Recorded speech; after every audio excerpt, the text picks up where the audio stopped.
got so motherfucking design on right now. Bring it down, bring it down, bring it down. I got three old guys who walk right.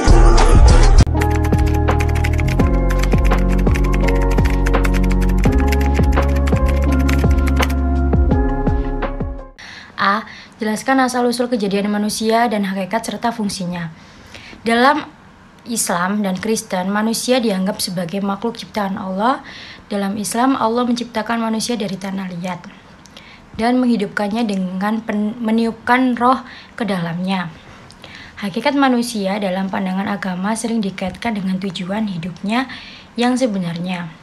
Fungsi manusia dalam pandangan agama adalah untuk beribadah kepada Allah, mengembangkan diri secara moral dan spiritual, dan berkontribusi positif pada dunia sekitarnya. Yang B. Jelaskan perjalanan hidup manusia dari alam roh hingga hari akhirat. Yang pertama, alam roh. Manusia pertama kali diciptakan oleh Allah dalam bentuk roh di alam roh atau alam arwah. Setiap roh adalah makhluk Allah yang memiliki eksistensi sebelum turun ke dunia fisik. Yang kedua, alam dunia. Alam dunia adalah tempat di mana manusia menjalani kehidupannya. Di dalam dunia, manusia akan menghadapi berbagai ujian dan tantangan. Manusia juga akan diberikan kesempatan untuk beribadah kepada Allah Subhanahu wa taala. Alam barzah. Alam barzah adalah tempat di mana manusia akan berada setelah meninggal dunia. Dan yang terakhir, alam akhirat. Alam akhirat adalah tempat di mana manusia akan mendapatkan balasan atas amal perbuatannya semasa hidup. Di alam akhirat, manusia akan dibangkitkan dari kubur dan dikumpulkan di padang mahsyar.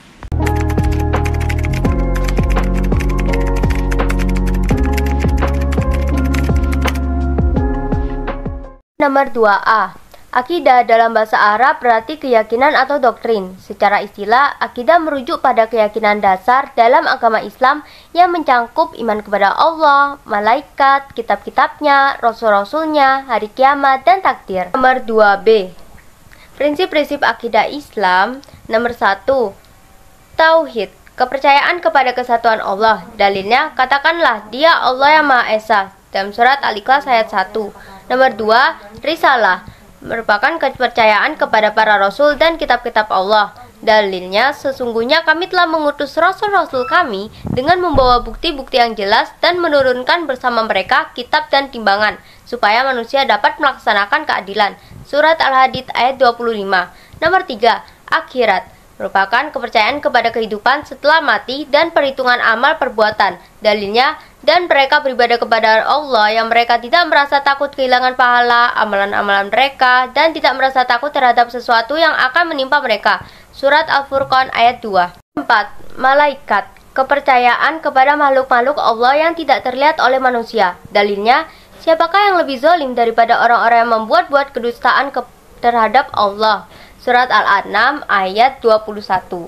Nomor 5. Qada dan qadar, artinya kepercayaan kepada takdir dan ketentuan Allah. Dalilnya, sesungguhnya segala sesuatu kami ciptakan dengan qadar atau takdir. Surat Al-Qamar ayat 49.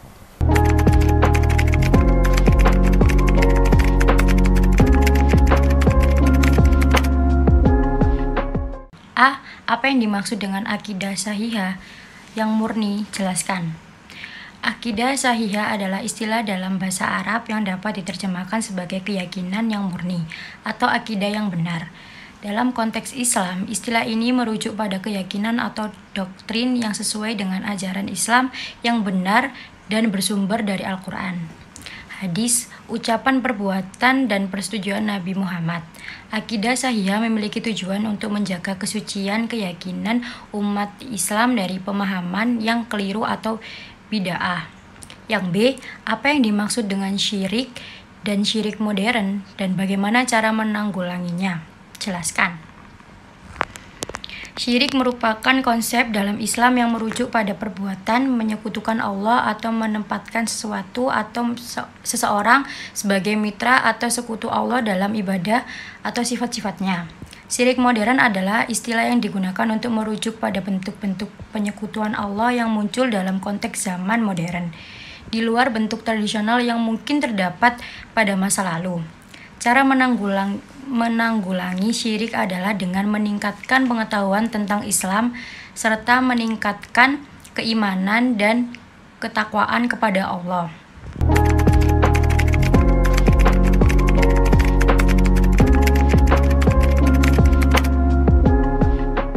4a. Pengertian ibadah sebagai ibadah yang bertakarub atau mendekatkan diri kepada Allah SWT dengan mentaati segala perintah-perintahnya, menjauhi larangan-larangannya, dan mengamalkan segala yang diizinkannya. Jawaban nomor 4 yang B. Beribadah bagi seorang muslim memiliki manfaat spiritual, moral, dan sosial. Ibadah menguatkan hubungan dengan Allah, membimbing perilaku etis, meningkatkan kesabaran, dan membangun solidaritas sosial melalui kegiatan seperti sholat, puasa, dan zakat.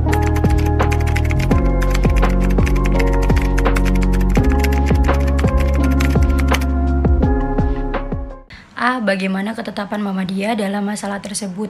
Jelaskan dengan disertai dalil. Hadis dari Ibnu Abbas radhiyallahu anhumah, beliau berkata, Nabi SAW biasa mengerjakan sholat tarawih di bulan Ramadan 8 rakaat. Kemudian beliau tambah 3 rakaat witir. Hadis riwayat Bukhari dan Muslim.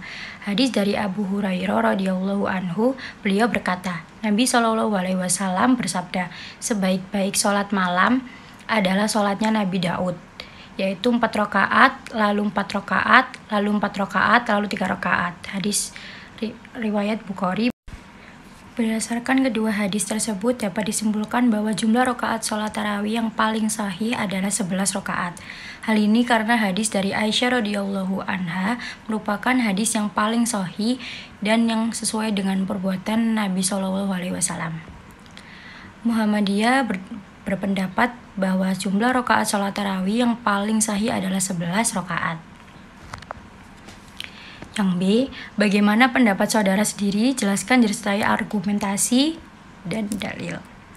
Menyatakan bahwa jumlah rakaat sholat tarawih adalah 20 rakaat. Pendapatan ini didasarkan pada riwayat Umar bin Khattab RA yang menyatakan bahwa beliau memerintahkan umat Islam untuk mengerjakan sholat tarawih sebanyak 20 rakaat. Dan yang kedua menyatakan bahwa jumlah rakaat sholat tarawih adalah 8 rakaat. Pendapat ini didasarkan pada hadis dari Aisyah RA yang menyatakan bahwa Rasulullah SAW mengerjakan sholat tarawih sebanyak 8 rakaat. Namun saya pribadi lebih cenderung untuk mengerjakan sholat tarawih sebanyak 8 rakaat.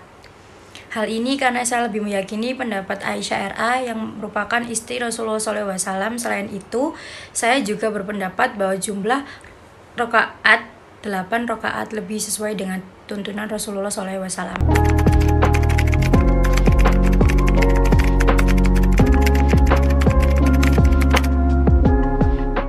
6a.